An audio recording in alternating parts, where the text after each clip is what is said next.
সর্বশেষ ক্যান্ডিডেট আমাদের হোস্ট, উনি কিছু বলবে এখানে ঘুরতে আসার বিষয়ে।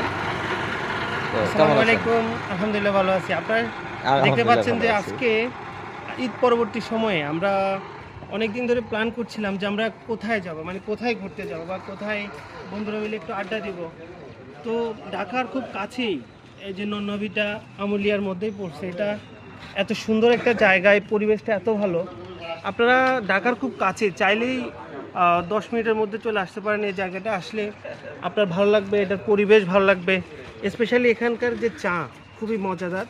আপনারা চাইলে এই চায়ের টেস্টটা নিতে পারেন আর আসতে পারেন, ঘুরতে পারেন। কারণ আপনি একটু প্রাকৃতিক পরিবেশে ঘুরলে আপনার মন ভালো থাকবে, আর আপনার মন ভালো থাকলে আপনার দেহ ভালো থাকবে। সবাই ভালো থাকবেন। আর আজকে আমাদের ভিডিওটা কেমন হয়েছে অবশ্যই ভালো লাগলে শেয়ার করে দেবেন। সবাই ভালো থাকবেন। Tata, bye bye.